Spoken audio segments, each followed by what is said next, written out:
Hi friends, is sorry cinema bus அப்டேட்டில் அடுத்தது ரொம்ப ரொம்ப ஒரு முக்கியமான ஒரு அப்டேட்டோடு வந்திருக்குங்க. இன்னைக்கு ஈவினிங் நம்ம எல்லாருக்குமே தெரியும், சன் பிக்சர்ஸ் அஃபிஷியலாகவே சொல்லிட்டாங்க. கூலி திரைப்படம் ஆகஸ்ட் 14 ரஜினி சார் 50 வருஷம் திரையரங்களை பற்றினாங்க. அதாவது சினிமா இண்டஸ்ட்ரியில் 50 வருஷத்துக்கு கம்ப்ளீட் பண்ணுறாரு. ஸோ 50 வருஷத்துக்கான அவருக்கான ஒரு சமர்ப்பணம் தான் இந்த படம் அப்படின்றது நம்ம ஏற்கனவே சொல்லியாச்சு. ஸோ அதே போல் அவரோட படம் முதல் படம் ரிலீஸ் ஆன அதே மாதத்தில் இந்த படமும் வருது. ஆகஸ்ட் 15 வீக்கெண்டுக்கு தான் முதல் திரைப்படம் வந்தது. அதே போல் இந்த படமும் வருது. 50 வருஷம் கழிச்சு இவரோட படம் இப்போ வருது. இதில் விஷயம்னாக்கா நம்ம எல்லாமே சொன்ன விஷயம் தான். இது வந்து 50 வருஷத்துக்கு அவருடைய ரஜினிசம், 50 இயர்ஸ் ஆஃப் ரஜினிசத்தோடைய ஒரு பெரிய ஒரு கிஃப்ட்டு தான் இது ஃபேன்ஸுக்கு. அது பிரச்சனை கிடையாது. அனிருத் அவர்கள் பார்த்தீங்கன்னாக்கா ட்வீட் போட்டுட்டார், ஆகஸ்ட் 14 அரங்கம் அதிர போகுது அப்படின்ற மாதிரி, இப்போ விசில் பறக்க போகுதுன்ற மாதிரி அவர் இப்போவே பார்த்தீங்கன்னா பயங்கரமாக வந்து எக்ஸைட் பண்ணி விடுறாரு ஃபேன்ஸ் எல்லாம். இதெல்லாம் பார்க்குறதுக்கு ரொம்ப சந்தோஷமாக தான் இருக்குது. ஆகஸ்ட் 14 படம் வரப்போகுது. ஆனால் பிரச்சனை என்னன்னாக்கா இதுக்கப்புறம் தான் ஆரம்பிக்க போகுது. என்னடா தெய்வம் இப்படி சொல்கிறான் அப்படின்னு நீங்கள் நினைக்கலாம். சீரியஸாக சொல்கிறேன், கிளாஷுக்கு இந்த படம் வந்து தயாராகிடுச்சு அப்படி தான் சொல்லணும். ஆகஸ்ட் 14 அஃபிஷியலாக சொல்லியதன் மூலியமாக கிளாஷுக்கு இந்த படம் தயாராகிடுச்சு.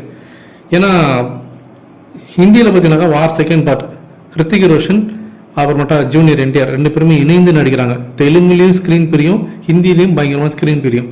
அதை வந்து இவங்க எப்படி சமாளிக்க போகிறாங்க, அந்த படத்தோடைய ப்ரொடியூசர்கிட்ட இவங்க பேசியிருக்கிறதாக சொல்கிறாங்க சன் பிக்சர்ஸ். அதை இவங்க வந்து டேக்கிள் பண்ணி அவங்கள ஏதாவது தள்ளி போக சொல்லுவாங்களா இல்லை முன்னாடி வர சொல்லுவாங்களான்னு வெயிட் பண்ணி பார்க்கணும்.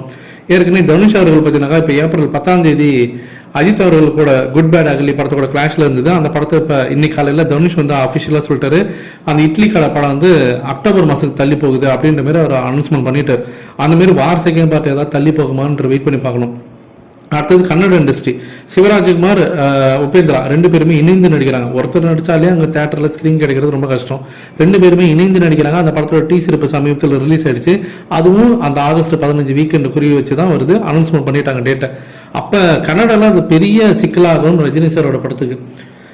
இதில் ஹைலைட் என்னன்னாக்கா, சிவராஜ்குமார் ஜெயிலர் செகண்ட் பார்ட்டில் நடிச்சிருக்காரு, ஜெயிலர்லாம் ஆல்ரெடி நடிச்சிருக்காரு. உபேந்திரா கூலி படத்துலையும் நடிச்சிருக்காரு. அப்படி இருக்கும்போது அவரோட படங்கள் அங்கே கிளாஷ் ஆகுமா ஒரே நாளில் அப்படின்றது பார்க்கணும். அதை அவங்க சொல்லி புரிய வச்சு அந்த படம் ரிலீஸ் செய்தி மாற்றுவாங்களான்றதை பார்க்கணும். அப்படி இருக்கும்போது இது என்ன மாதிரியான ஒரு தாக்கத்தை கொடுக்க போகுது இந்த படம். ஸோ ஆகஸ்ட் 15 என்ன மாதிரியான படங்கள்லாம் அங்கே பிரச்சனை வரப்போகுது அப்படின்னு சொல்லிட்டு நம்ம வெயிட் பண்ணி தான் பார்க்கணும். இதில் வந்து எல்லா பிரச்சனையும் தாண்டி இந்த படம் வந்து தேட்டரில் வந்து ஸ்க்ரீன் கிடைக்கணும். ஸோ அது ஒரு பெரிய பிரச்சனை இருக்குது. அது எப்படி இவங்க ஸ்மூத்தாக முடிக்க போகிறாங்கன்றதை பொறுத்து தான் ஓப்பனிங் எப்படி கிடைக்குன்றதை பார்க்கணும். ஸோ நிறைய விஷயங்கள் இருக்குது. ஸோ அது சன் பிக்சர்ஸ் வந்து சமாளிச்சிருவாங்க தான் எனக்கு ஏதோ உள்மனசு தோணுது. இருந்தாலும் வெயிட் பண்ணி பார்க்கணும் ஃப்ரெண்ட்ஸ்.